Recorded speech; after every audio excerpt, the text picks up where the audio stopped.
Hey folks, so in this video I'm going to just do a little bit of talking on my history with gourd crafting, and I'm going to just sort of jump around on the topics of shekere making and not so much on the playing technique right now, but just on the making technique. So I don't want to apologize for my style of recording because editing's not very good. And I do have an album of photos that I have yet to upload and make a really decent history of my shekere making. But I do, so I'm going to be filming photos of photos on another screen. But now's the time to do it, and time is everything. And I don't spend too much time online or on the computer because of my vision. So I'm just moving more and more away from the screen because of my eyesight. So I first got into this situation in 1980 something or another. This is me sitting on Telegraph Avenue in Berkeley making shekeres, and that's where here, let me just roll this through. I started learning. I used to do macrame, and some of the guys in the music, well, first of all, I grew up as a musician playing the guitar and singing, so I've always been a musician. But when I moved to Berkeley to do something, I didn't intend to stay there, but in the Bay Area I started meeting all these African musicians, and then the whole shekere crowd. I had a boyfriend who made them, and I just started making them with him because it was a fun thing to do. He taught me, not by words, but he just showed me things. I've never taken a class on how to play. I've never taken, there's me with my friend Rayo in Berkeley. This is 1980 something. I was like 23, 24. He made bed and bows, see that? And in these days, let's see, there's a picture of him. We started doing shows together, but what I wanted to mention is here's the quality of I used to make. And back in these days, this was a fair we did in California, and I sold out. See how people would just come by and buy the stuff? I had no idea. So I had all these little shekeres of a very different quality because I literally hardly knew how to play. I was making them before I knew how to play them. The other thing that happened was the only reason, when I started making them with my boyfriend, we would go to the swap meet or the flea market or these shows and sell on the street. This article came out in the paper in Arizona a little bit later when I met my little soulmate, and we both started doing gourd crafting. So this was mid-80s to late 80s. So I started out doing shekeres, but then it evolved into making other items out of gourds. But back to how I first started selling, because it's one thing to go to the market on Saturday and pay $10 to sit there and then sell your shekere. But one day, my friend O.J. Ekamode walked by, and he said, "Oh, you should." Here we are at the gourd farm. He said, "Oh, you guys should he said, "Oh, you should sell these to the music stores." Well, that was not in my league. But he got me in the car and he took me to a store in Oakland, California called American Music. And I had one large shekere with me to show. And we walked in there, and there was this, American guy in this American music store with guitars and everything. And there was a little table. Here's a gourd farm. So when you want to pick out a shekere, you have to go by yourself or pay money to have the farmers pick out good ones. These are my first batch. Literally my first batch. But selling on the street, was different than going to a store. So OJ took me to the store. He knew the owner, and he really introduced me, and he made a big deal out of it. This is later on in Seattle. And I can tell you why I started making them prettier, because John Avenger, who owned a music store, but I'm jumping ahead. So this is me with a large one. And this was in the early 90s. So, but back to the OJ thing. So we're in the music store, and he's telling the owner, "Oh, you should buy these from her and place an order and all this." But I wasn't, I was making them, but I had never gone into a music store to think about selling. We had a shop in Eatonville, Washington, when I was pregnant in the mid 90s. It was 94 right here. And we kept doing gourds, and I kept doing gourd crafting and all that. So Shekere's was only, the market for selling was limited, but once we started doing other stuff, I used to do these bowls, and this is what really made me a little more famous and was a little more fun than Shekere's. And also, I was able to sell these gourd items to art galleries and a more high-end art galleries. Right now, I'm not doing too much of this kind of work because my vision, it's like, I'm 68 right now, and I was 20, and I had vision issues even when I was 20. So, and gourds themselves, if you are around them, I'm jumping around, but if you're around gourds a lot and that dust gets in there, there's a lot of ways you can, there are people who are literally allergic to gourd dust and cannot do gourd work even with the mask on. Anyway, these were sort of like the heyday. I'm just showing these pictures, but let me go back to the Oakland story. So OJ shows the guy the big shekere, and he talked the man into ordering a half a dozen like that, and I think he paid half. So I was tripping. I'm like, oh. So we drove 2 hours to the gourd farm. We had to pick out the perfectest gourds and take them home, and it was winter. I didn't know any better. So I laid out a lot of newspapers in the house I was staying, and I cut them and started cleaning them out in the living room with a scarf over my face. And I got sick as a dog. I got so sick I thought I had a flu. It lasted like 2 weeks. My throat was scratchy and everything. That was the hard way I learned that generally you don't want to do gourd crafting indoors unless you really know what you're doing. But I did that just to get these 6 instruments made, and when I made them, he bought them all. But then I found out later on the beads I was using were a little brittle. So I don't know. And plus, I made them without considering the nuances of how they would sound or play, how the action would go. I didn't really consider too much of that because, like I say, I wasn't really a classic player, and my boyfriend was teaching me how. So when I teach lessons on playing, I always teach what he taught me because it was very simple.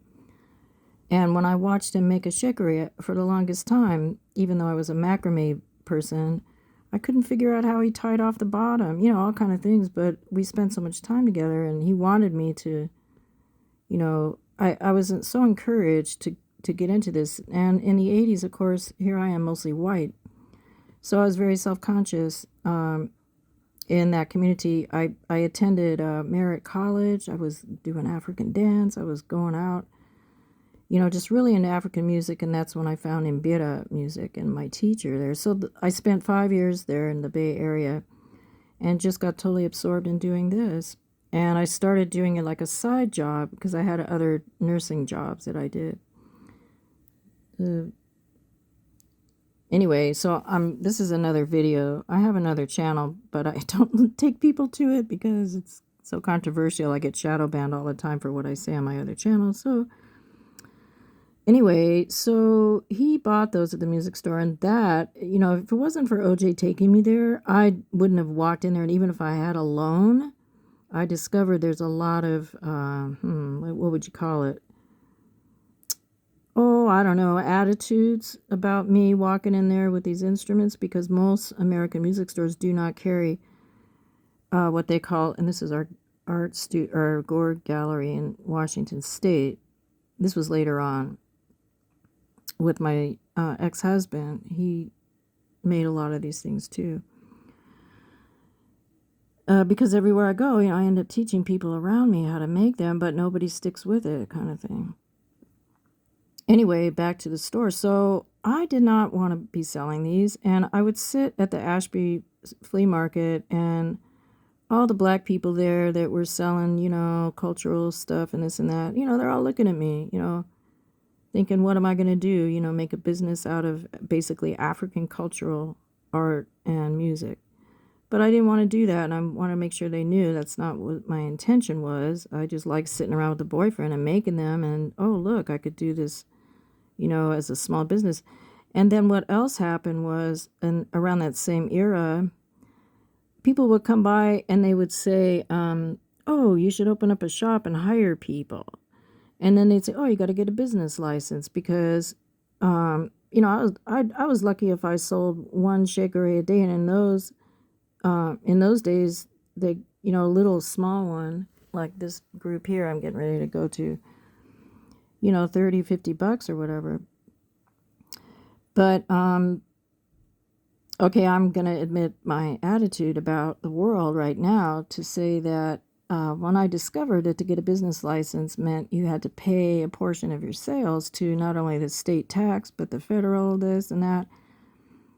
And I had just come out of living in a cave I had just come out of living not in a city.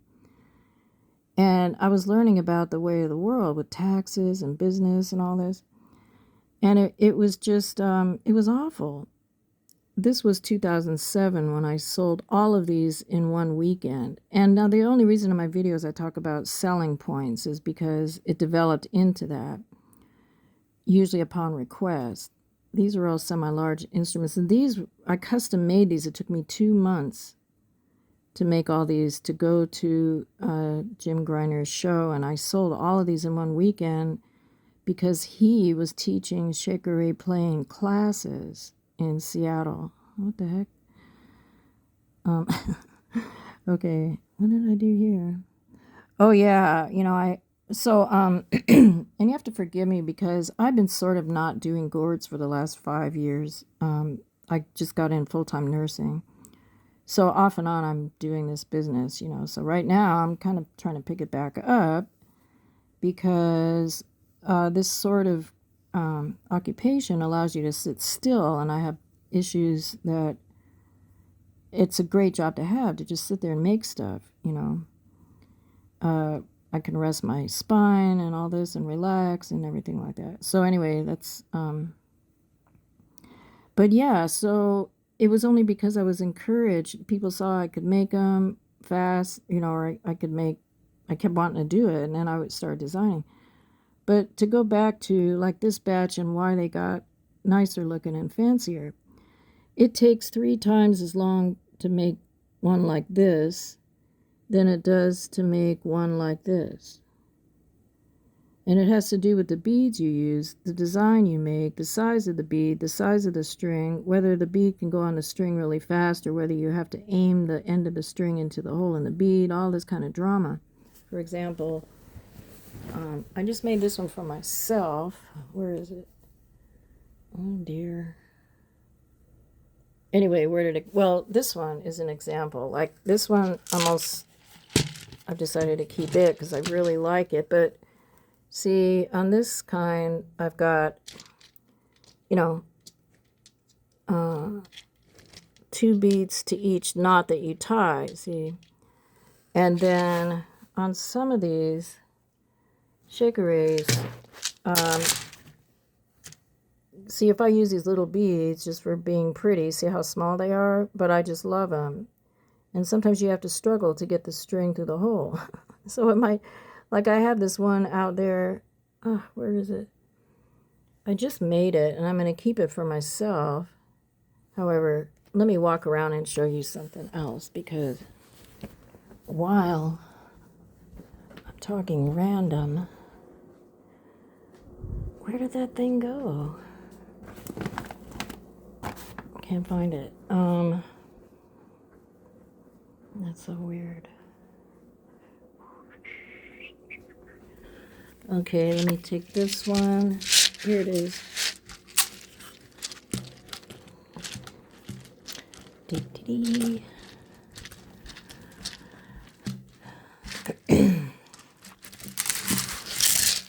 So, I have all these here because recently I decided I need to make a bunch in case I start teaching again.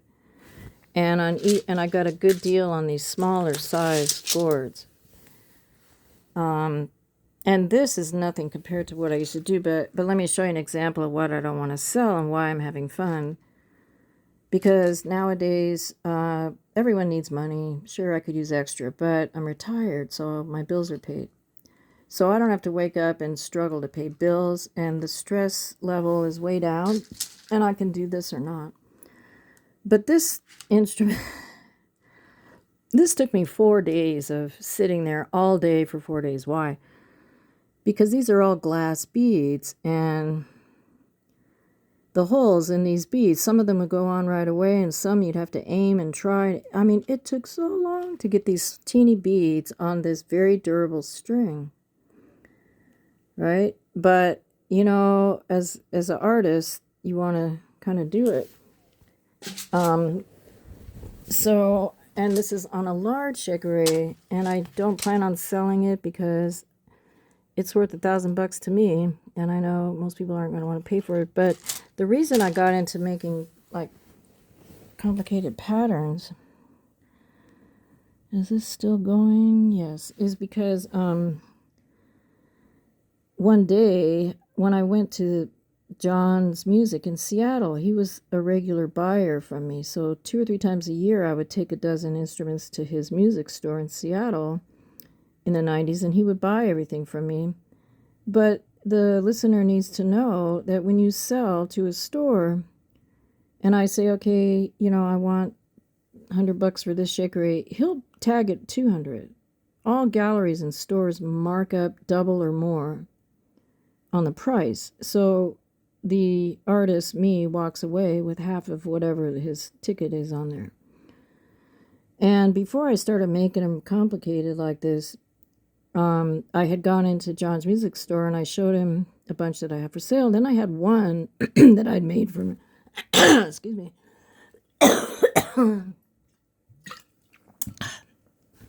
I had one that I had made for me that I showed him that had a lot of beads, and he said to me, he said, oh, you should make them like this. I said, but John, it takes twice as long. The more beads you put on there, the more tight you make your net, dense and everything, the longer the thing takes to make. He said, well, that's okay. I'll sell them anyway. You can raise the price. So I did. I went home. I said, oh, goody. Like how complicated this one was to figure out a pattern and all that. So he started buying from me the nicer ones, and he always sold everything. Like customers would come in his store, pay the retail price, even if they knew they could call me and come over to my house and buy one. And so that also encouraged me to just make them, you know, because it gets boring. It really, really gets boring to sit there and do this. Unless you have a pattern, and then it's sort of like a trademark of mine or whatever. There's a somebody on Etsy today as we speak who's making really nice shekeres also. She does a lot of art in there. So that's what keeps me kind of, you know, not bored with doing this. Okay, so I mentioned that, and I'm just showing, I guess you guys have seen enough pictures in this video. I was talking, I don't know what I was saying. Okay, but let me go back to what I want to explain is a little bit about the process. Okay, here. So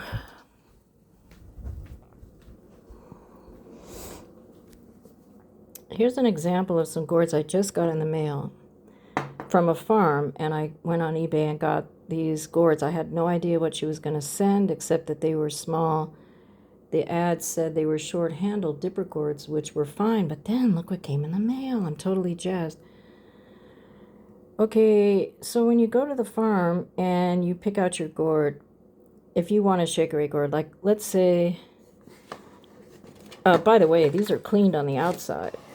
So the person who sold me all these saved me 1 to 2 hours worth of cleaning. I'm just saying. 1 to 2 hours worth of cleaning where you have to scrub this outer skin off. And I usually don't buy them already cleaned. You know, usually I clean them myself. So like I might work on that. And some of the skin as it's drying takes a long freaking time. Sometimes you have to soak them overnight in a wet towel or whatever. Anyway, she saved me a lot of trouble. So when they come in the mail, or when I get them, okay, this looks like it might be a good shekere. I'll probably chop it off right about there. So what you have to do, I can even do it right now, take the saw, The bottom line is you don't know what you're working with until you cut it off, clean out the insides, sand it all up, get it all hollowed out, because the tone won't be noticeable until you clean the seeds and the pulp out. So all my life doing this, more than half my life, when I get a new batch of gourds, they look pretty on the outside, but you never know what you're going to have to work with till you cut them open. And then you're surprised. You're surprised to see, for example, I'll go back here.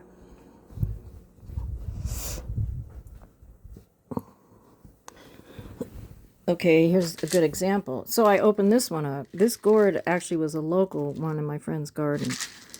I opened this thing up. Oh, how cute it is. However, it's a little thin and a little delicate. I can slightly bend it.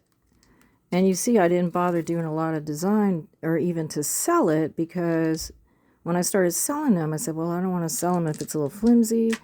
One time there was this sun rot on the bottom of a big gourd, and I didn't know much about sun rot, and I sold it to a drummer friend of mine in this band. And I was out there the night they were playing, and he picks up my shekere and he starts playing, and his hand went through the bottom. So that taught me a lot. That taught me don't use a gourd that's got any amount of sunburn. Okay, so there's that.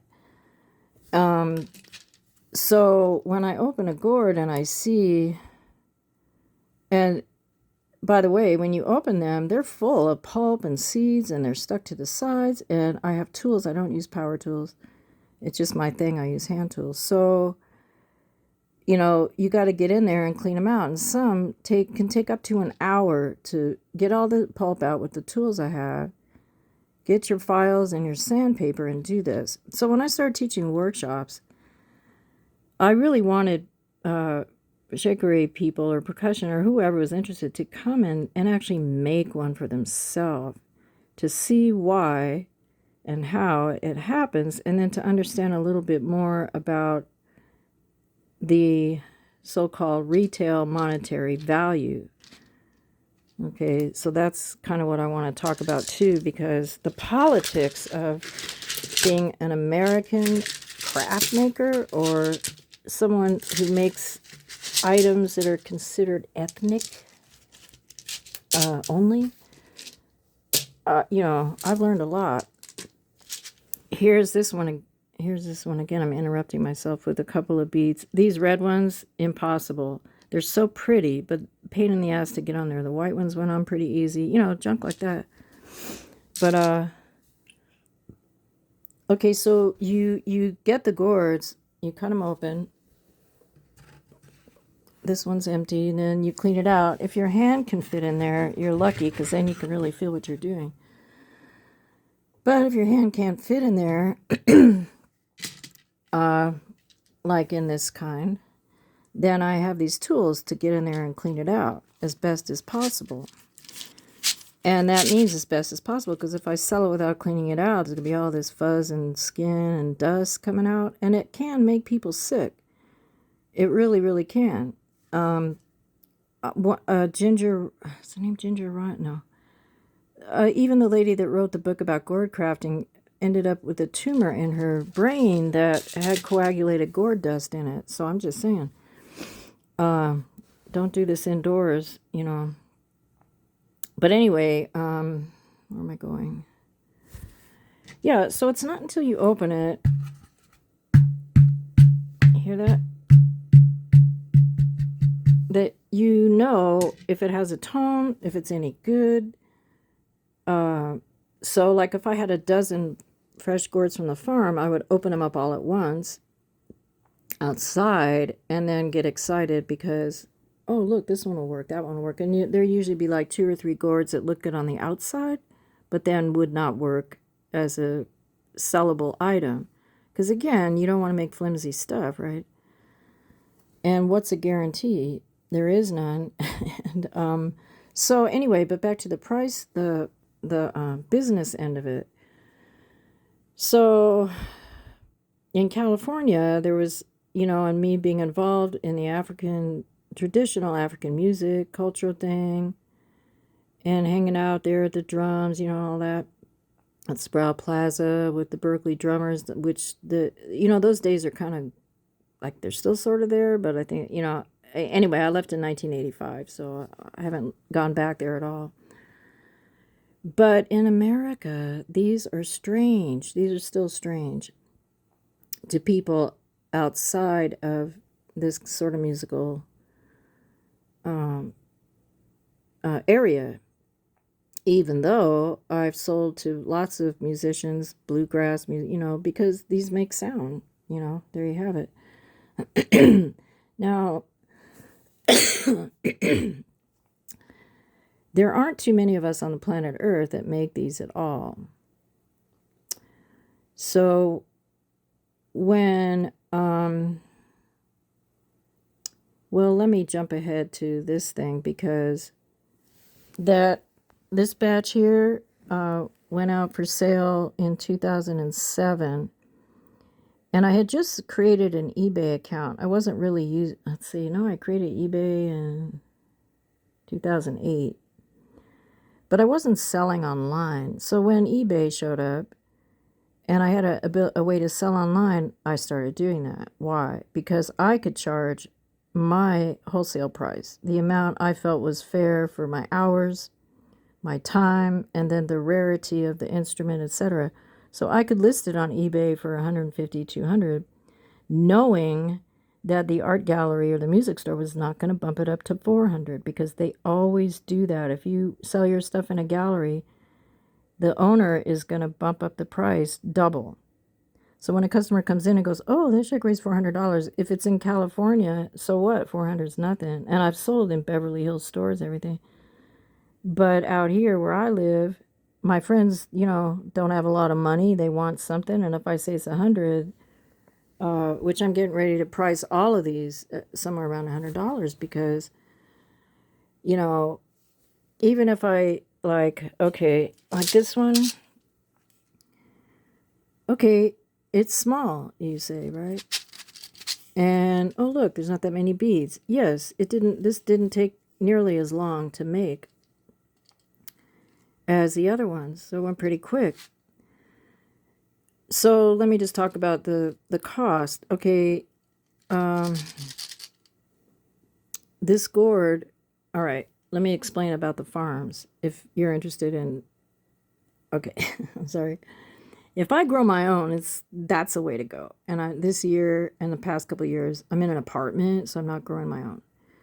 So the big farms in the United States, the one Wellburn Gourd Farm, and there's another farm here in Arizona, you call them up and they won't, like if I say, oh, can you send me a big round gourd for Shekeres? You have to place a minimum order of like $200-300.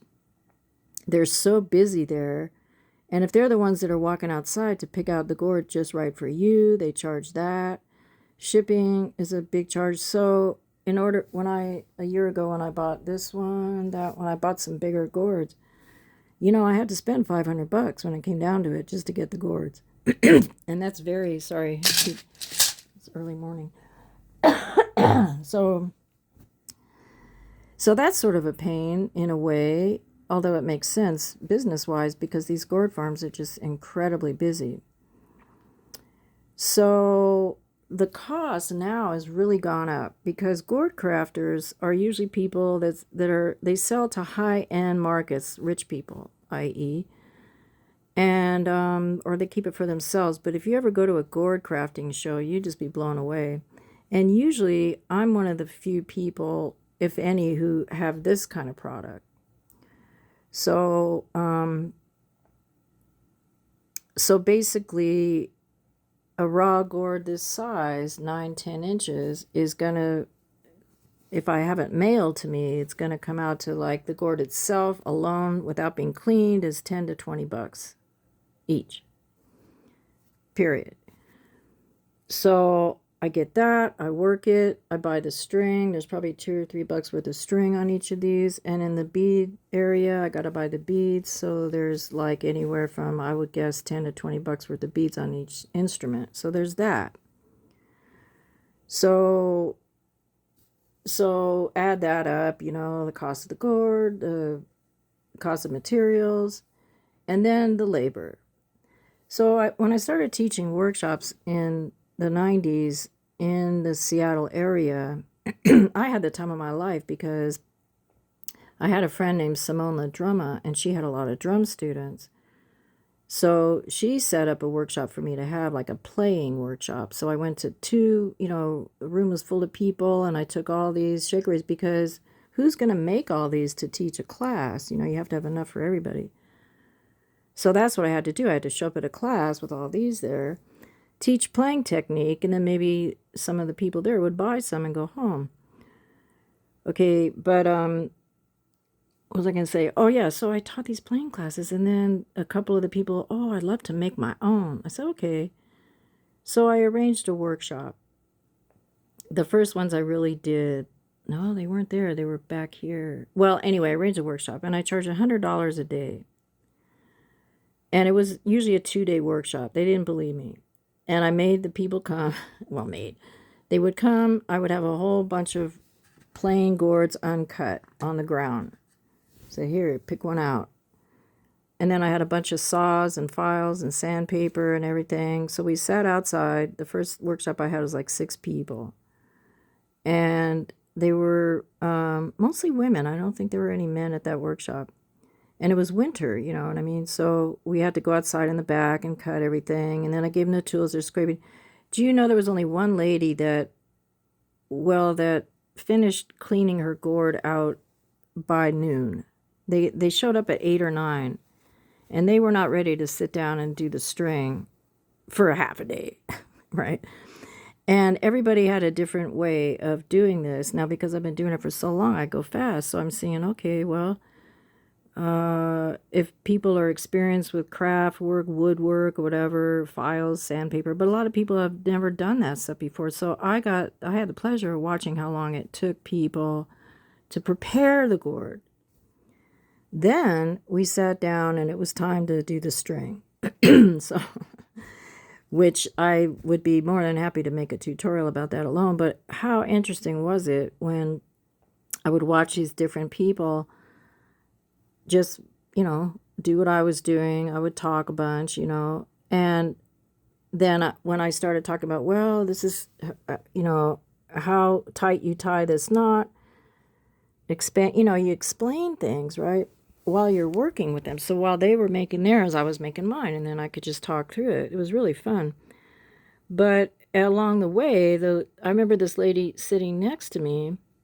She was working on her first row of beads. And what I did for that workshop is that I invested and bought a ton of beads of all different colors, so no one had to bring their own beads if they wanted to.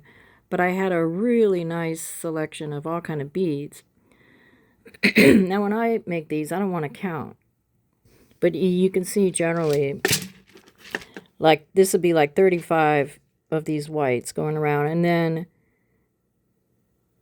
let's round it off to 40. Let's say you have 40 times 1, 2, however many rows, 12 rows, and that's how many beads you generally need. But see, I don't like counting unless I run out of beads. But for a class, for a workshop,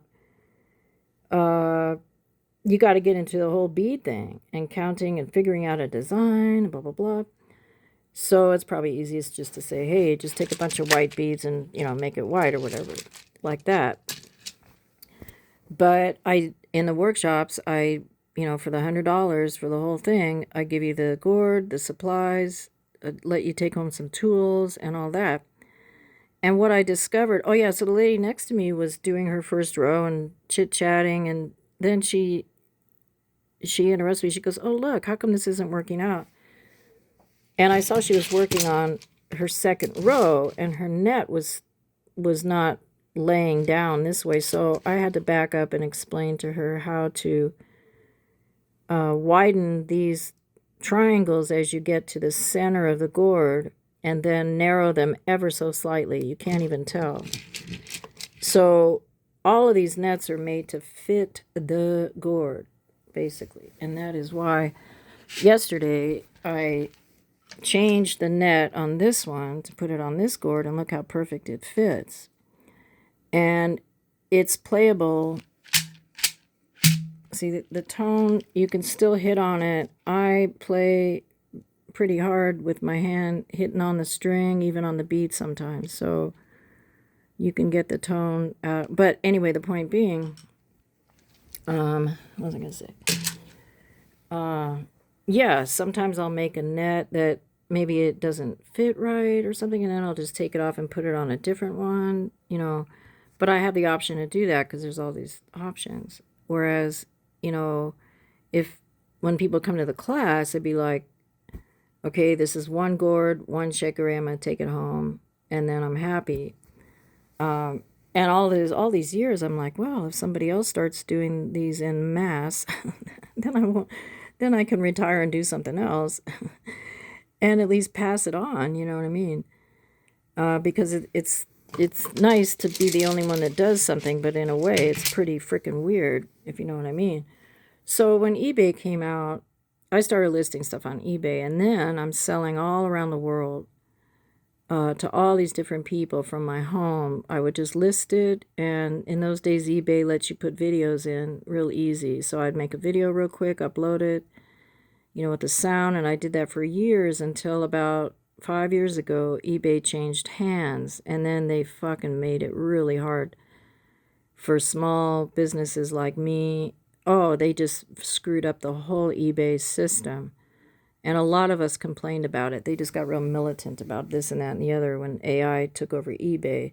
But in the older days, yeah, I demonstrated it on the thing. And I just sat at home and made them and sold them. That was really great. I didn't have to go to the stores. I didn't have to go anywhere. Okay, well, that's getting a little tiring. Years have gone by. What happens to the human when they stop going out and selling in person? So I've sold at hundreds of craft fairs, or hundreds of times, let's say. And there's a couple galleries in town where I live. If I take these down there now, they'll let me consign, or maybe, well, they probably won't buy outright unless they got a lot of money. If a gallery buys outright, you know, if they buy 6 of them outright, I'll give them a deal, throw one in for free kind of thing. But the thing about the pricing is when I make one, this number pops into my head, what it's worth to me. Now, I am famous for underselling, just famous. Feel sorry for people that can't afford it, afraid to ask the price it's really worth in terms of, well, where else are you going to get this? And then my latest selling hint is the fact that, you know, it's $200 is a lot of money for an instrument, but I just spent $200 in the grocery store and I just ate that. It's gone. So, and I don't, you know, I have a credit card. If I go on eBay and I want something that's expensive, I use Pay in 4 or the Klarna, they call it. So you can make payments through eBay on something if you qualify or can do that. Usually everyone qualifies to be able to do that option, and that is a nice option because if someone wanted to buy something today for $200, you pay half this month and half next month through eBay, right? And I work things out with people like that personally too, but eBay keeps receipts for me, so I don't have to worry about, you know, I sell through eBay too. The last time, well, anyway, let me jump ahead. So yeah, so when I'm sitting there making them and I look at, well, this is worth such and such, or like this one, I don't even want to sell that one. But what happens is if I go to a show, which I'm getting ready to do here in November, I'll take them all and I'll take the one I don't want to sell, and inevitably somebody wants that. Now, back in the day when I needed to pay the rent, I was desperate, and that is what makes you undersell. You know, like I have one go, okay, I want 100 for that. And the way it works now in the life with the cost of living and just what my gut feeling, like this one, you know, I'm going to charge somewhere around 100 for all of these little ones. I call them little. No more $50 ones or anything. You know what I mean? It's just something you have to do to just charge what it's worth. And if someone can't afford it, I understand. But like I say, I don't need to pay a bill with these right now. So I don't have to act in desperation. And if I want to give something away, I will. But I wanted to explain just what goes into it. So when it comes time to, okay, let me give you an example, another one. I did another workshop. I traveled to Bainbridge Island. These 4 men who were jazz musicians that played in a band together, they wanted to make big ones. He called me up, he goes, can you get the biggest gourds, and the 4 of us, you can come to our house, do a workshop. I said, yeah, I can get the 4 gourds. This was 1994. And I said, but you're going to need a 2-day workshop. You know, if I come there with my van, I'll have to spend the night. And he said, no, we just want to do it all in 1 day. I said, okay, we'll see how far you get in 1 day. So I took the gourds to their house, and one of the guys was a mathematician, so he drew out his pattern on a piece of paper, you know, and all that. But by the end of that first day, people had barely gotten their gourd cleaned out. I mean, I watched, you know, and I realized, damn, I do go fast, because these guys are struggling with scraping them all out and everything, sanding and getting it, you know, prepared. So I did spend the night. The next day we continued and did the net, and by the end of the next day, only the mathematician guy had done 4 rows of beads. The other guys were just learning how to tie their string on, and if you're not nimble-fingered with knots and string, it's a pain in the butt, you know. There are also pain in the butt meaning, you know, there's a learning curve on it. There are tutorials all over YouTube that show people attaching the gourd to like a doorknob and then working it, or putting it on a table, working it. I've never done such a thing. You know, I sit down and I put it between my knees and I work. So anyway, so there's that. But after I did the workshop with those guys and discovered, you know, yeah, okay, you know, they're paying me $100 a piece, so that's, you know, $400 or $500 in a day. That's pretty fair. That's kind of a good moneymaker to teach. You know, I got excited about that. But I wanted to make sure that people felt like it was worth it, and then also that they learned that these aren't that easy to just throw together. And again, if I'm going to get an hourly American wage, which brings me to the topic of, okay, LP, Latin percussion, toca, tycoon shekeres, minel shekeres. The labor done on those shekeres you'll see online, especially LP, is out of the country. The ladies, and maybe men, I don't know, who sit around and make their shekeres for corporate, they get their laborers in Mexico or some other country.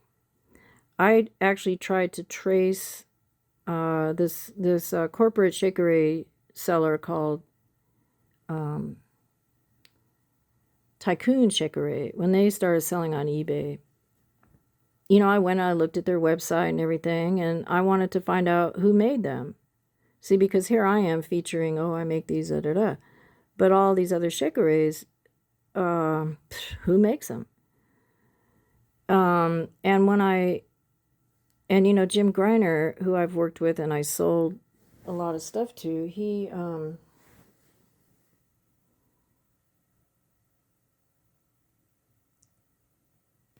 on, I'm just, who I sold a lot of stuff to, he,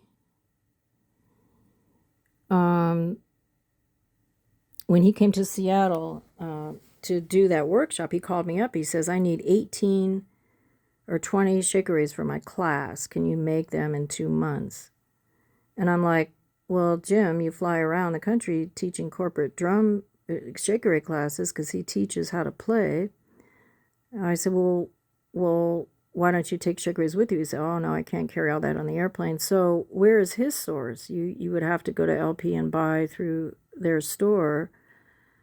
And then who's making their shakeries? It's some, did I even ask him? But I did find that there was some people in this little house down there in southern Mexico that were making their shakeries. So the thing I'm trying to say is the cheap labor factor comes in. Same with African shakeries, and they probably keep them in Africa, smart. But when the African crafters export to America, the whole value changes because of the money garbage, So if a music store or gallery goes into a catalog and orders, oh, let's get a bunch of these shakeres made in Nigeria or whatever. Oh, look, they're $20 a piece. Let's get them, and then we'll sell them in our store for 40 or maybe 50 or 60. Okay, so what does that do to me? I go in the store and I see how cheap those shakeries are being sold only because they were able to get bought cheap. I, living in this country, have to get a wage that goes along with this. But what's sad to me is that the American customer thinks that, oh, look, there's an ethnic thing. Oh, it's no big deal.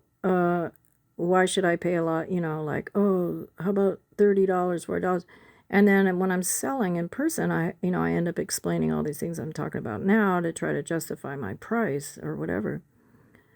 I mean, I've had customers from Australia, Norway who say, oh, we can't get gourds here. I had a guy in Australia because Australia doesn't allow importing because of frickin' agricultural drama. And I've had people, this one guy in Australia contacted me. He said, my gourd broke. Can you give me a new gourd or whatever? And then they send me the net, all these little details. So it's like, okay, in some circles, this is a thing. Like, this is a thing. So that's why I get into all the details of it. So like when I started making more complicated patterns, an example of what kept me going on that was back in the 90s at John's Music in Seattle.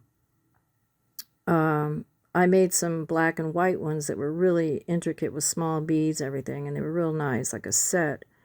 So I come into the store later and John tells me, oh yeah, I sold these. And in walks the guy who bought one. And he was sort of a compadre there with the Shona music. And he gave me all kind of compliments, He said, oh, that shekere plays really well. I love it, blah, blah, blah, blah, blah. And I'm sitting there knowing that he paid John's retail price, which was back in the 90s. He paid, a couple hundred, 300 for that shekere. Even though this man knew he could call me up and come to my house and get it for half price. He still gave John the retail value, see. So the fact that he noticed that the details of how I made them made them more playable, etc., that was helpful to me because when you stare at something forever, you come up with all these details about it. Like, yeah. So I just kept going, and then I just started making them. Arturo Rodriguez one, he said, oh, she puts too much into it. And he's right, I put too much into it. But that's okay, it appeals to whatever. And the other thing about the price that I think I already mentioned this is that if it's worth it, it's going to be worth the money, and it's $200 or $100 or $300. It's going to last you years. And I really hope people take into consideration when they're buying a musical instrument or something that's expensive. I mean, I get it, but that thing's going to last you for years. So if you really want it, money comes, money goes. And nowadays, I can't even get a month's worth of food for $200. That's usually my budget, $200 for food every month. I do get down to eating very little at the end of the month. I mean, I pinch pennies, right? Even though it's like I'm all good, but if I was any wealthier, I wouldn't be making these. I mean, if I had so much money, I'd have land and have a farm by now. That's kind of where I'm headed. So I can grow my own, which I've done. Like let's see, 6, 8 years ago, we grew 75 gourds in the backyard. And most all of those were Shekere making. So I totally eliminate the need to buy from a farm if I grow my own. So that's the other thing. So, and all these are here because I'm kind of gearing myself up to teach again, live and in person. I live in a tourist town, and I've taught here before in public, but like I say, going online does a creepy thing. It makes you kind of stay inside. And then it's time to go back outside. You're like, oh. So just to get myself in the mood to do a workshop now, I'm looking to move to a place where I have a backyard so I could do it at my house. Otherwise, I got to go find a location and advertise and do that. I don't use the internet too much. So, there's all these details that go into setting up a workshop. So right now, I'm just explaining all this so you guys have some idea. And then I'll go back to this video because I'm showing the sanding process. Or I was showing... See, actually, on this channel, I have some tutorials on there already. Gourd crafting tutorials. And I haven't transferred those videos onto this channel I'm talking because I'm trying to keep this channel separate from the music one. But I do have a playlist here full of various tutorials. And see, here I am. Look at the sun. Makes it look weird, huh? Using the sandpaper. Now, they do have electric tools. You can get electric sanding tools, plug it in. Then you got to wear a mask and everything for the gourd dust. You have mold spores that come out that are invisible.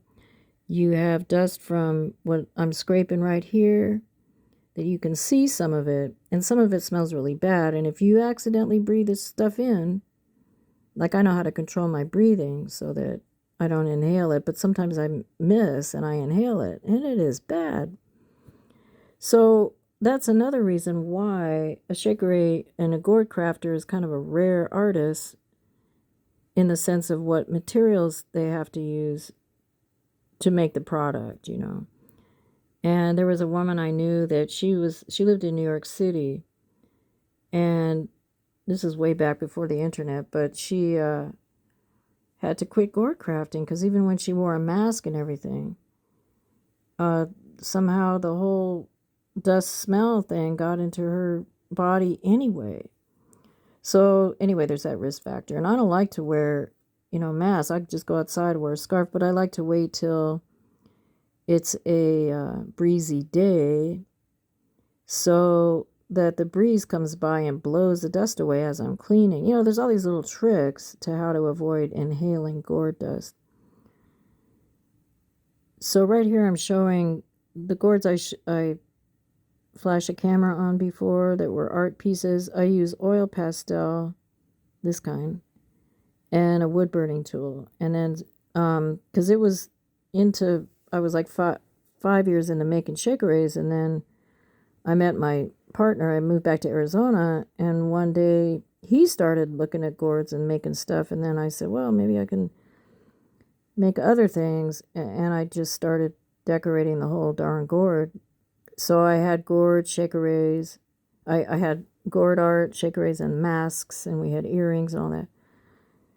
And it's really, really time consuming. Like you might sit down still and start the beadwork, and then you're sitting there. I think the longest I can sit still beading is like 2 hours, and then I have to stand up and move around. So calculating how many hours it takes to finish the net is another that, if I pay myself by the hour, I'm lucky if I make $10 an hour, quite honestly. And because I can go faster, okay, that's good. And that's why when I would teach a workshop, so people could see that there is a skill involved, and that's kind of what they're paying for in the class. And when they buy the Shekere, they're paying for that because, again, gourds are all different. The farmer can grow some that are, oh, I didn't know I had that. I sold that to somebody. Yeah, see, when I started doing this, I had more fun. And then I could go to a different kind of gallery and sell these guys for $200, $300, $400 at an art gallery. So that was a booming business. What slowed me down, my son was born in 95, and so I kept doing art, but you know how it is. And then, you know, when your income is dependent on a sale, that gets a little stressful because I like these, eventually they're all going to be gone. But now I have to do the job of selling them. So when I would do nursing on this as a staple job or whatever on the side, you know, you get a paycheck, or if I did house cleaning or some other job where I get a paycheck, right? Because, you know, to sell these, I just got to get in the swing of it. Like, I used to travel to California and go to these particular shows once a year, and they would just go like hotcakes. Where I live now, I could go to Tucson or the city, and, you know, I used to drive to the music stores and do a sales pitch to them, and, you know, some would buy, some wouldn't. You know, it would be like a crapshoot in Arizona if you can sell at the stores. You know, Seattle was fun because I would call up John and I say, John, you need some more? He'd say, yes. So there, if you live in a big city where you have a music community, especially schools, because I have taught in schools before, just playing or just showing, just standing up in front of a bunch of kids and showing a shekere and what a gourd is. I've done that because there's so many kinds, and a lot of people don't even know what a gourd is. So you still have that little market there to chit chat about the gourds and everything. But yeah, if you're around the right festivals or stores, or you network with other musicians, then these are going to sell, you know. And obviously to percussionists, you know, these are going to sell as well. Now, online is okay, but you miss the human contact. So for example, I'm going to tell this story. Speaking of eBay, I sold 4 shekeres a few months ago to a buyer from eBay who were just typewriting to each other. And I did a lot of conversing with him. He wanted only glass beaded shekeres, and at that time I had plastic, like this is plastic. So I had glass beads, but anyway, he wanted glass, so I went ahead and I hurried up and took the net off of took plastic nets off, and, you know, I got him, you know, made these glass beads. And he also had a lot of questions. He also said he had a shekere mentor that he didn't have now, and he had somebody he might hook me up with who, you know, it was all this promises. But then he saw that the shipping cost from my end was going to climb up to like $50. So he was suggesting other shipping methods. Now, I live in a town of 6,000. There's no UPS store here, period. You got to go to the post office to send some USPS, or drive 30 miles away to go to a store, or you have to be a big seller. They come pick up your stuff for you and you put a sticker on it. I don't do that.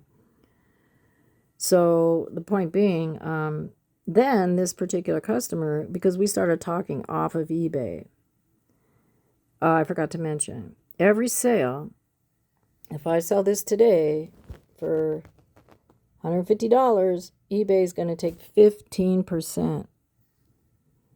Then there's a couple other taxes. So us sellers on eBay, we lose a lot selling on eBay. Then the shipping, if the buyer pays the shipping. So this customer who lived in Florida, he said, would you know, we were talking offline, off of eBay, to save some money. I don't care if their AI is listening to everything I say. So, which, this is what I'm saying. They try to not let an individual sell one-on-one online because they're recording everything. They want to keep track of your money. It's really awful. This is why I want to go back to the street style, one-on-one with humans, because the AI is getting really controlling, really out of hand. But anyway, this guy convinced, you know, he said, oh, will you do a Zelle payment? Because he was saying how, flashback here.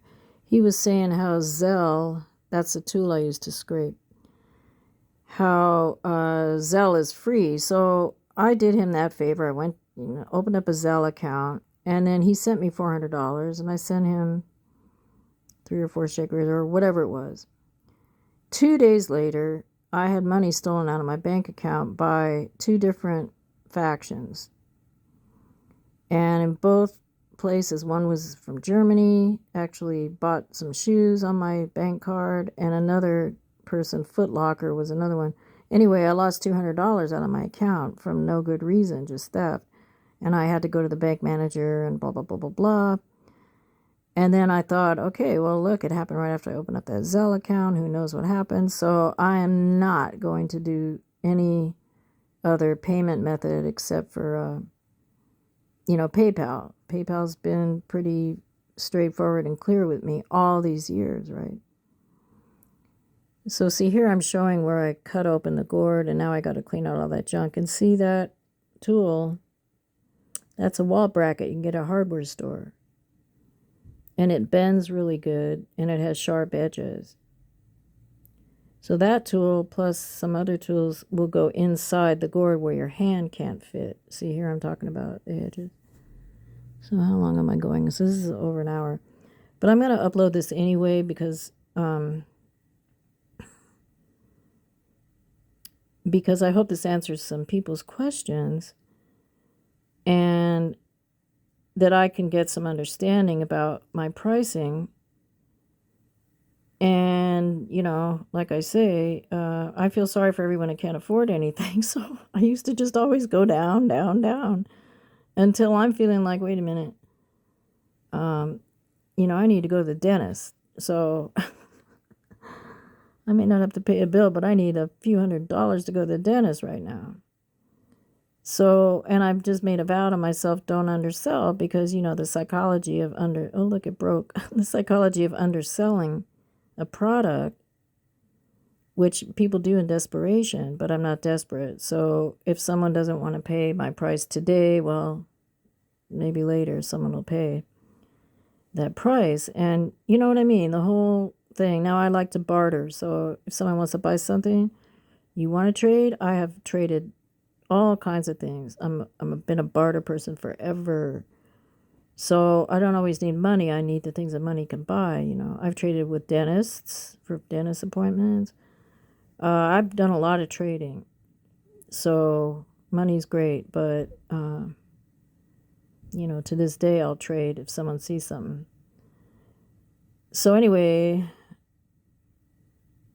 I wanted to, okay, so I showed you guys a little bit of my history. I wanted to just get that going on.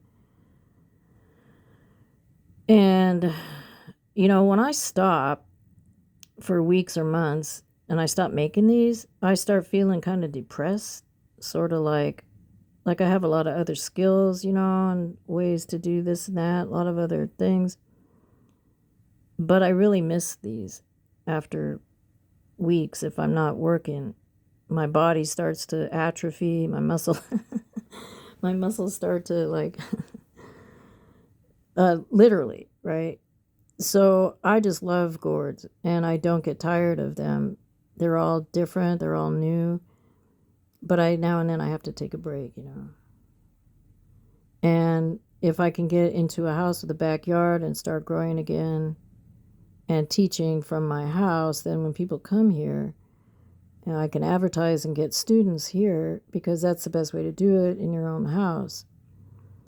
I can teach a playing workshop. I could teach how to play. That's okay. That's a whole separate class.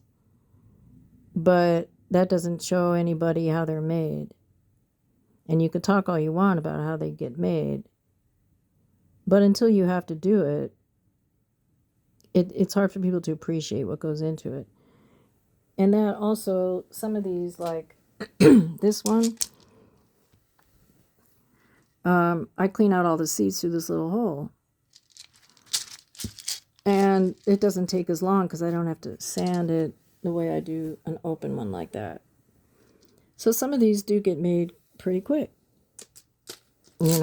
And the reason I started doing designs on them is trademarky stuff, but also because And see, I'm gonna be going to our farmers market pretty soon, so I'm putting tags on there.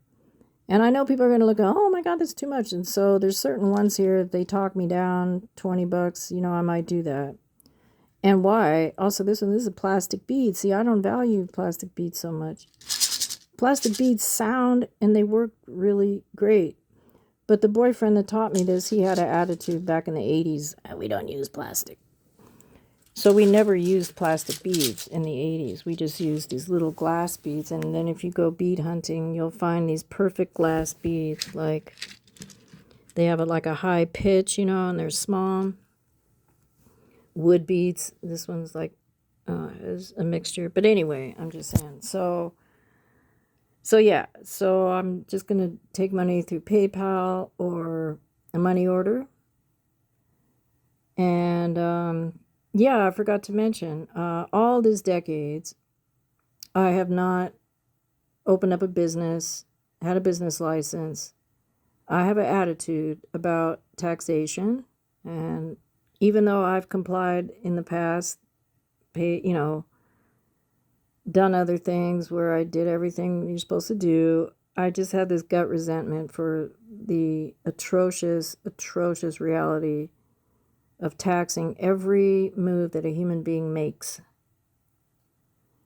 And when it really hit home, I did a fair in Seattle.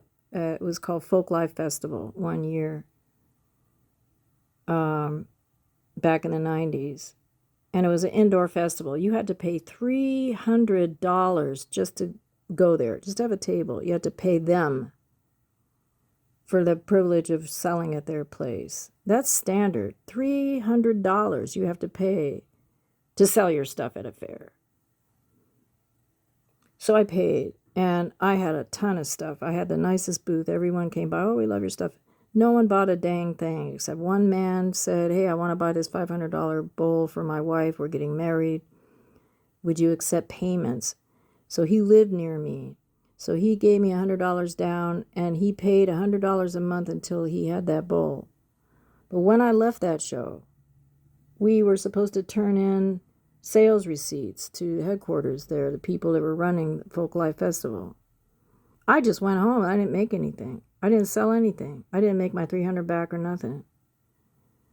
So I just said, oh, well, I mean, people would say, oh, you got to make cheap stuff or whatever. But anyway, the point being that didn't work out. So I go home, and about a month later, I get a letter in the mail.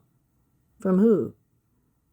The state of Washington, State Income Tax Bureau, saying to me, oh, we see you sold at Folk Life Festival, because the people that put on the festival had to report everybody that sold anything. Oh, you didn't pay a percentage of blah, blah, blah. They wanted to know how much I made, and they're accusing me of, not paying my dues to the festival, a percentage of what I sold.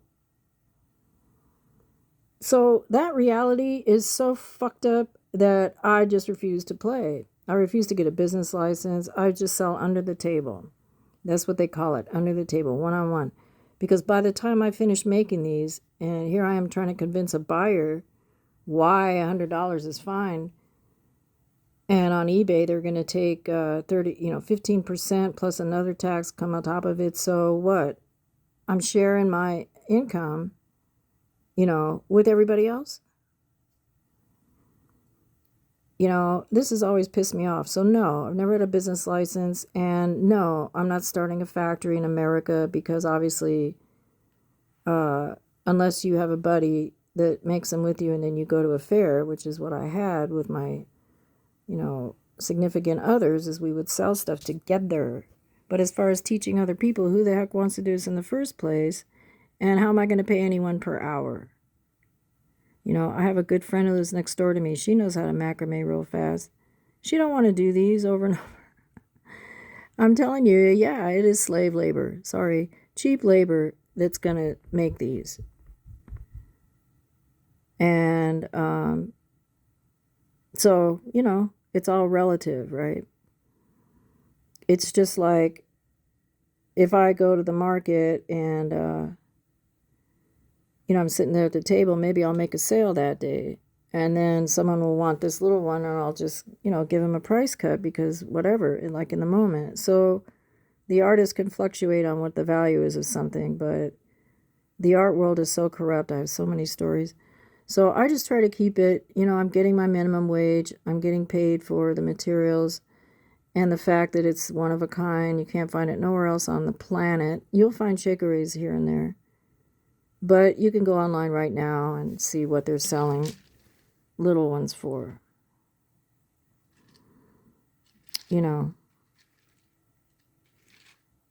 And so I just feel like I have to explain that for the most part. And let's see. And it looks like, oh, now a video is playing. This lady is showing the gourd vines in her yard. Look at that. I had a trellis like that too. See, this is how they grow. They'll hang down, they'll get really big. These people have a big farm someplace. But see, that's a dream, I don't have a yard to do this. It's horrible. I feel terrible. I got to go buy me a house with a yard so I can grow gourds again. Because this plant, chickens eat the leaves. This plant, so anyway, it's sort of, that's my forte. But up until now, I'm, buying from the farm. Okay, well, I hope that helps introduce where I'm coming from on this gourd journey. It does seem like it's my calling or whatever, It's been 40 years, so I've been doing this. So it's sort of like second nature. And I tell people all these details because someone else who this may be their thing. And I'm giving y'all hints about, like, let's say you do live in a populated area, big cities where there's much more money moving around, like New York City or whatever. I've had people buy in bulk from me and take them to the East Coast or to California to sell. So it's just something that especially if you have a bad back like me and the labor of sitting down comfortably on a couch all day with your knees up is sort of relaxing because, I got a back situation, so I can only do hard labor for so long. But, it might be some kind of a career move for someone else, because you can make them, you can teach, you can take them to schools, you can perform, you can have a band. I've been in bands that I played. I was the only Shekere player, so of course, hey, you want to come and sit in? We need a Shekere player. Nobody else knew how to play. That got boring for me after a while, but anyway, the point being, it's really nice to have this instrument in a band on your stage and then to play. And I came up around Sweet Honey and the Rock. I didn't meet those ladies in person, but when I started making these is when their music was coming out and they were playing in an ensemble fashion. Their shakeries and stuff. So I could go on about the bands I played with. Bakra Bata, who's they mainly played steel drum music. I traveled with them for a while.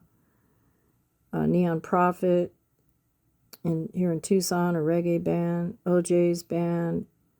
I played with Planet Percussion in the Northwest not several years, but a couple years, and I was teaching up there in Washington before 2008. We had a band called Obsidian, with my little white African drum people.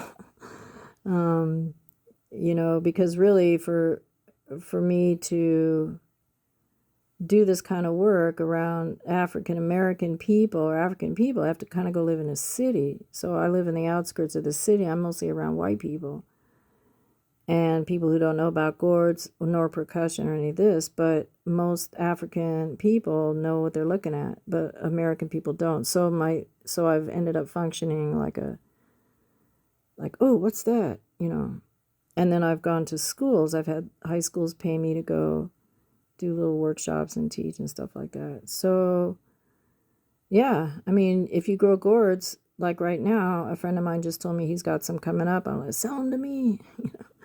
So, you can make some money off the raw gourd, or you can have this and do this. And the more digital music gets, the more I'm going to keep doing this. Because when electronic music came out, I said, uh-oh, there goes hand drumming. I said, uh-oh, there goes music. Like in the 90s when we were doing raves and stuff, and then the other kind of electronic music came out. You know, so there's always going to be a time and place to teach people how to play percussion with their own hands instead of a machine to get the rhythm and all that. Okay, well, I'm going to stop here, and then I might do another video where I play all these, and that is going to require me to go out to where I have some property and I can go outside and do it outside because it's so loud in here, and I want to play them outside so the acoustics might be helpful, and so I can not worry about my neighbors hearing me thinking that I'm trying to have a party. Okie dokie. So I hope that's helpful. And yeah, I can't really think of anything else. But if you have any questions or comments, you know, you can just put them in this video. And yeah, thanks for watching. And I hope that it was worth it for me to break down all these details, because sometimes you have to do that, just explain where you're coming from about something. Okay, have a great day.